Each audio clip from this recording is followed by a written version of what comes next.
Very good evening बच्चों, very good evening. चलिए आज हम आगाज करते हैं, फिर से आगाज करते हैं। आज सबसे पहले हम शहीद भगत सिंह को शहीद भगत सिंह को याद करेंगे।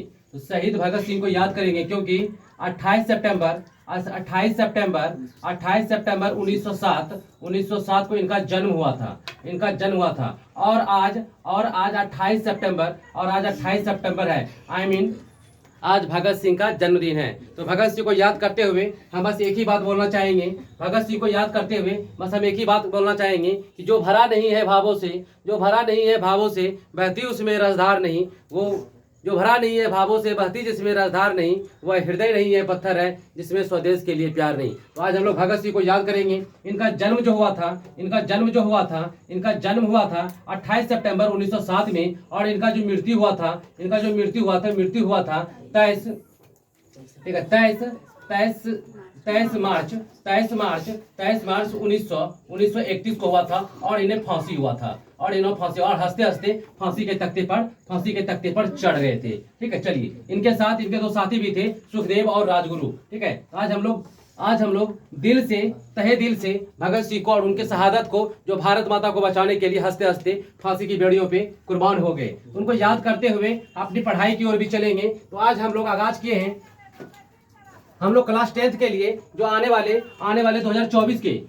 2024 के मैट्रिक परीक्षा में जो हर साल जो प्रत्येक साल 5 अंक के लिए जो निबंध पूछे जाते हैं, ऐसे पूछे जाते हैं, तो उसके लिए हम लोग नंबर कमाने का कोई तरीका ढूंढेंगे। तो सबसे पहले जो निबंध पूछे जाते हैं हम एक एक करके आपको सारा लिख दिए हैं, और क्या आएगा, किस पे आएगा और किस पे हमको बताना पढ़ाना है, ये हम आपको बता चुके हैं। ठीक है, तो आज नंबर है कंप्यूटर का। तो कंप्यूटर के बारे में भी बहुत जोर शोर से बहुत बार पूछा गया है। तो हम लोग आज कंप्यूटर के बारे में सीखेंगे। एक एक करके आपके पास सारे पॉइंट्स लिख दिए हैं। आपको मुश्किल से 9 से 10 सेंटेंस SENTENCES, ठीक है, आपको 9 से 10 सेंटेंस यानी कि वाक्य, 9 से 10 वाक्य कहने का मतलब है कि 60 से 70 शब्दों में आपको लिखना है। क्या? तो अंग्रेजी में निबंध, कहाँ? तो मैट्रिक के परीक्षा में। ठीक है ना, क्या लिखना है? तो अंग्रेजी में निबंध, कहाँ? तो मैट्रिक के परीक्षा में 60 से 70 शब्दों में। कहने का मतलब है कि 9 से 10 वाक्य आपको लिखना है और 5 अंक लेकर के एकदम फटाक से घर आ जाना है। ठीक है, चलिए तो आपकी जय जयकार है। तो देखते हैं यहाँ पे, चलिए। तो सबसे पहला वाक्य है बच्चों कि computer is an electronic machine. ठीक है, एकदम आराम से थोड़ा सा वर्ड स्टॉक पे भी हम लोग ध्यान देंगे। तो वर्ड स्टॉक पे जितना ध्यान दीजिएगा आपका लेख, आपका अंग्रेजी उतना बेटर होगा। ठीक है, तो वर्ड स्टॉक पे भी हम लोग ध्यान देंगे। ठीक है ना, तो वर्ड स्टॉक पे आप जितना ध्यान दीजिएगा आपका अंग्रेजी, आपका हर चीज उतना बेहतर होगा। ठीक है, तो आप लोग गौर से देखिए, आप लोग आराम से देखिए और इसको समझने का कोशिश कीजिए, प्रयत्न कीजिएगा एग्जाम में अपने शब्दों में अपने मन से लिखने का। ये तभी हो पाएगा जब आपके अंदर वर्ड स्टॉक ज्यादा होगा। ठीक है, चलिए रेडी।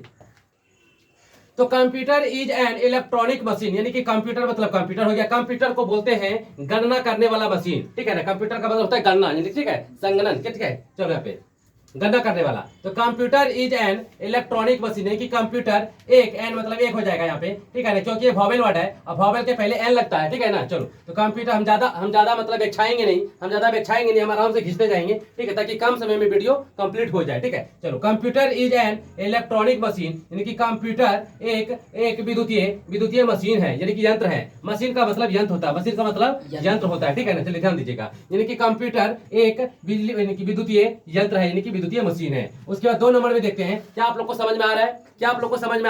आ रहा है समझ में? ठीक है, ओके। चलो यहाँ पे देखो, इट वाज इन्वेंटेड, इट मतलब इसका, वाज मतलब था, इन्वेंटेड मतलब आविष्कार, बाय यानी किसके द्वारा? Charles Babbage. इन मतलब में 1830 यानी कि 1830, यानी कि इसका आविष्कार चार्ल्स बेबेज ने, एक अंग्रेज वैज्ञानिक का नाम था चार्ल्स बेबेज। एक अंग्रेज वैज्ञानिक, मैं बार बार बोल रहा हूँ, एक अंग्रेज वैज्ञानिक का नाम था, उनका नाम था चार्ल्स बेबेज, जिन्होंने 1830 में इसका आविष्कार किया था। ठीक है, किसका? तो कंप्यूटर का, किसका?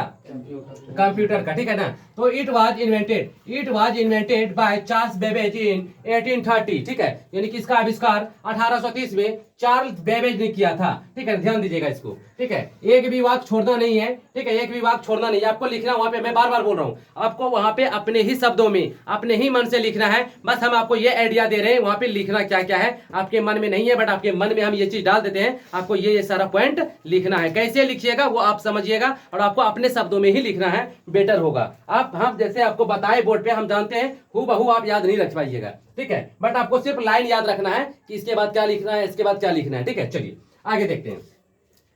तो computer was used in every field, computer का मतलब कंप्यूटर हो गया, वाज मतलब था या थे, ठीक है ना, यूज मतलब उपयोग होता है, इन मतलब में, एवरी मतलब प्रत्येक, फील्ड मतलब क्षेत्र में, यानी कि कंप्यूटर का उपयोग प्रत्येक क्षेत्रों में किया जाता था या है, ठीक है, कोई दिक्कत। चलो, तो कंप्यूटर का प्रयोग हर जगह करते हैं ना, ठीक है, तो कंप्यूटर का प्रयोग हर जगह किया जाता है, हर क्षेत्र में किया जाता है, कोई दिक्कत क्या। चलो, उसके बाद है we can do any work, फिर से we can do any work quickly मैं बार बार बोल रहा हूँ, quickly and easily with computer. इसका मतलब ये हुआ बाबू, देखो यहाँ पे फिर से हम एक बार पढ़ते हैं। तो we can do any work quickly and easily with computer, ठीक है ना। इसका मतलब ये हुआ कि हम लोग कोई भी काम, ठीक है ना, हम लोग कोई भी काम को, ठीक है ना, जल्दी, क्विकली जल्दी, एंड और इजिली आसानी से, ठीक है ना, करते हैं, किससे, कंप्यूटर से। तो हम लोग कंप्यूटर की सहायता से कोई भी काम, हाँ, जल्दी और आसानी से कर लेते हैं, ठीक है। चलिए, ये भी हो गया आपका बहुत मजेदार वाक्य है, ठीक है। उसके बाद है computer are mainly used in railway, hospital and malls ETC, ठीक है। एक बार हम फिर पढ़ते हैं, ठीक है, ध्यान देना जरा सा। कंप्यूटर यानी कि कंप्यूटर महाराज के बारे में बोल रहे हैं। कंप्यूटर आर मेनली मतलब मुख्य रूप से, यूज मतलब उपयोग, इन मतलब में, रेलवे मतलब रेलवे में, हॉस्पिटल एंड और मॉल्स मतलब बड़े दुकान नहीं होता है, मॉल्स टीटीसी मतलब और बहुत सारी जगहों में इनका उपयोग किया जाता है। क्या बात सही है ना, बात सही है ना, ठीक, अच्छा लग रहा है, अच्छा लग रहा है, ठीक, बहुत अच्छा, आगे बढ़े, ठीक। चलिए देखो फिर से इसको पढ़ते हैं कि computer are mainly used in railways, hospital and malls ETC, यानी कि कंप्यूटर का प्रयोग रेलवे में, हॉस्पिटल में, ठीक है, और तरह तरह के जगहों पे किया जाता है, ठीक है। आपको जो भी जगह याद है वहां पे लिख दीजिएगा। उसके बाद है कि विथ इट्स हेल्प, ठीक है ना, विथ इट्स हेल्प यानी कि इसके मदद से, ठीक है ना, विथ इट्स हेल्प यानी कि इसके मदद से, किसके मदद से, कंप्यूटर के मदद से, ठीक है ना। It is easy to calculated the population of any area, ठीक है ना। फिर से कहता है विथ इट्स हेल्प यानी कि इसके मदद से, कहता है कि इट इज इजी ना, यानी कि आसानी से, टू कैलकुलेटेड यानी कि गिनते हैं, द पॉपुलेशन यानी कि जनसंख्या, ऑफ यानी काके की यानी का, एनी एरिया किसी भी क्षेत्र का आदमी वहां पे कितना है, हम कंप्यूटर की मदद से फटाक से क्या कर देते हैं, जोड़ लेते हैं, गिन लेते हैं, करते हैं ना। चलो, यानी कि कंप्यूटर की मदद से हम किसी क्षेत्र का गणना यानी जनगणना आराम से आसानी से कर सकते हैं, कर पाते हैं, ठीक। चलो, उसके बाद देखो with the help of computer यानी कि कंप्यूटर के मदद से, ठीक है ना। क्या कहते हैं, with the help of computer यानी कि इसका मतलब हो गया कि कंप्यूटर के मदद से, with the help of computer. मेरे वर्ड पे ध्यान दे रहे हो तुम लोग, मेरे वर्ड पे ध्यान दे रहे हो ना, तो प्लीज देना अच्छे से, बहुत अच्छा लगेगा। With the help of computer little and heavy, ठीक है ना। देखो यहाँ पे लिटिल मतलब छोटका, एंड मतलब और, हैवी मतलब बड़का, ठीक है ना। वर्क मतलब काम, can be made in less time, ठीक है ना। देखो यहाँ पे कैन बी यानी कि कर लेते हैं, मेड यानी कंप्लीट, इन मतलब में, ठीक है, लेस टाइम यानी कि कम समय में, लेस टाइम मतलब छोटा समय में, कम समय में, ठीक है ना। यानी कि कंप्यूटर के मदद से हम कोई भी छोटा से छोटा और बड़ा से बड़ा काम कम समय में कर लेते हैं ना। कंप्यूटर के मदद से हम कोई भी काम छोटका से छोटका लेके बड़का से बड़का काम आसानी से कम समय में कर लेते हैं, कोई दिक्कत, ठीक। आगे बढ़े, चलो। उसके बाद है कि with its help we are able to see and hear distance news. एक बार फिर से देखो यहाँ पे कहता है with its help we are able to see and see and hear distance news. इसको हम पढ़ते हैं, यानी कि विथ इट हेल्प, यानी कि इसके मदद से। तो किसके मदद से? कंप्यूटर के मदद से। किसके मदद से? कंप्यूटर के मदद से। वी मतलब हम लोग, वी मतलब हम लोग, आर मतलब है, एबे टू सी यानी कि देख पाते हैं, एंड और हेयर मतलब सुन पाते हैं, सुनना, हेयर मतलब सुनना, सुन पाते हैं, डिस्टेंस मतलब दूर दूर के, न्यूज मतलब समाचार, ठीक है ना। यानी कि कंप्यूटर के मदद से हम दूर दूर के समाचार को देख पाते हैं और सुन पाते हैं, ठीक है ना। कंप्यूटर के मदद से, फिर बोलते हैं, कंप्यूटर के मदद से हम दूर दूर के नहीं देखते, देश विदेश के समाचार को घर बैठे नहीं देख पाते हैं, हाँ, दूर दूर के समाचारों को हम आराम से क्या करते हैं? सुन पाते हैं और देख पाते हैं। किसको? तो न्यूज को ना। चलो, डिस्टेंस यानी कि दूर दूर के।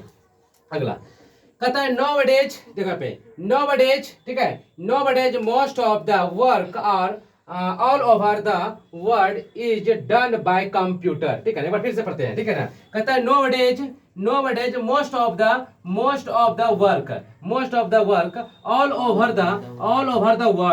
over the world is done by computer। कहता है कि nowadays मतलब आजकल, nowadays मतलब आजकल। फिर एक बार फिर से बोलते हैं, nowadays मतलब आजकल, ठीक है ना। nowadays मतलब आजकल, यानी कि पूरे संसार में, या क्या लिखे? ऑल ओवर द वर्ल्ड, यानी कि पूरे संसार में, आजकल पूरे संसार में सारा काम कंप्यूटर के मदद से किया जाता है, ठीक है ना। बस इसको अंग्रेजी में बना करके अपने शब्दों में वहां पे लिख देना है। आपका 5 अंक आपका बपौती हो जाएगा, आपका कोई लेने वाला नहीं है, आप ही को मिलेगा, ठीक है। एक बार फिर से, nowadays most of the work all over the world is done by computer, यानी कि आजकल पूरे दुनिया में, पूरे संसार में, हाँ, आधा से अधिक काम या अधिकतर काम, ठीक है ना। अधिकतर काम किससे होता है? कंप्यूटर। किससे होता है? कंप्यूटर से होता है, ठीक। दिक्कत एक लास्ट वाला देख लेते हैं, ठीक है। चलो, ये भी मजेदार बात ही है, ठीक है, लिख दिए। कहते computer is a Latin word which means calculation, ठीक है ना। कहता है कंप्यूटर यानी कि कंप्यूटर, इज मतलब है, ए मतलब एक, लेटिन मतलब लेटिन वर्ड मतलब शब्द, लेटिन शब्द है ना, विच मतलब जिसका, मीन मतलब अर्थ, कैलकुलेशन गणना होता है। क्या होता है? गणना ऐसे रे। चलो ना, जिसका मतलब क्या होता है? गणना होता है, ठीक है ना। चलो, जिसका मतलब गणना होता है। फिर से देख लेते हैं कि computer is a Latin word which mean calculation. Computer एक लेटिन शब्द है। कंप्यूटर क्या है? एक लेटिन शब्द है, हाँ, जिसका अर्थ गणना होता है। गणना मतलब गिनती करने वाला, गणना मतलब गिनती करने वाला, ठीक है ना। तो तुम एग्जाम से, आप सभी, ठीक है ना, आप लोग एग्जाम में जाने से पहले एक बार, जिस दिन इंग्लिश का पेपर होगा और उससे पहले भी, हाँ, एक बार मतलब आराम से 3-4 बार सारा देख लेना है, अच्छे से सुन लेना है। और तरह तरह का वीडियो बनाएंगे आपके लिए, पत्र के लिए वीडियो बनाएंगे, आवेदन पत्र के लिए वीडियो बनाएंगे, लेटर के लिए वीडियो बनाएंगे, एप्लीकेशन के लिए बनाएंगे, आपके हर एक उस चीज के लिए बनाएंगे जहां से आपको अंक मिलेगा, अर्जित होगा, ठीक है ना। आपका एक भी ऐसा टॉपिक नहीं छोड़ेंगे, हम नहीं छोड़ना चाहेंगे, ठीक है ना। मेरा मतलब कि हम आप दिए जो वचन दिए हैं, उस वचन पे हम लोग खड़ा रहेंगे और आपको मतलब कि जो मतलब वादा किया आपसे, वो वादा कंप्लीट करेंगे, ठीक है ना। तो वीडियो को देखते रहना है, शेयर करना है और लाइक करना है वीडियो को। चैनल पे न्यू है तो उसको सब्सक्राइब करना है। थैंक यू सो मच, मिलते हैं अगले वीडियो में। जय हिंद।